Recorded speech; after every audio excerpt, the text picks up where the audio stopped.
छुटकी अब सिर्फ एक पालतू जानवर नहीं थी, वो घर की सबसे प्यारी सदस्य बन चुकी थी।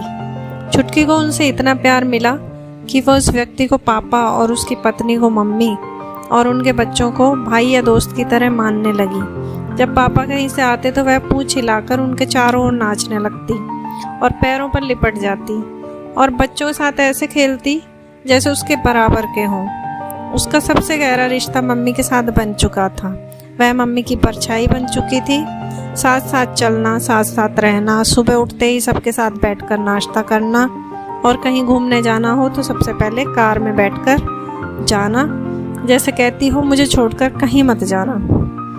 वो कभी घर पर अकेली नहीं रही। परिवार जहाँ भी जाता, चाहे किसी रिश्तेदारी में या किसी धार्मिक स्थल पर या किसी हिल स्टेशन पर, वह हमेशा साथ ही जाती। उसे पानी में तैरना तो बहुत पसंद था।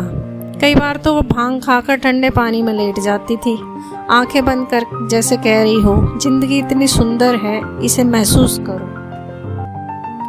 4 साल की होने पर छुटकी ने 2 बार बच्चों को जन्म दिया। वह अपने बच्चों का बहुत ध्यान रखती, उन्हें दूध पिलाती, उनकी सफाई करती। जब कोई पास आता तो और भी सतर्क हो जाती। माँ बनने के बाद उसमें और भी नरमी और गहराई आ गई थी। पर फिर एक दिन जैसे किस्मत ने फिर खेल खेला, किसी ने छुटकी को कुछ जहरीली वस्तु खिला दी। वो अचानक बीमार पड़ गई, उल्टियाँ, सुस्ती, और फिर वो हमेशा के लिए हमसे अलविदा कह गई। घर में सन्नाटा छा गया, सबकी आंखें नम थीं। बच्चों के हाथों में उसका खिलौना था पर उसमें जान नहीं थी। उसके बच्चे अलग अलग जगहों पर हैं उसकी निशानी के तौर पर, लेकिन उसकी कमी कोई पूरी नहीं कर सकता।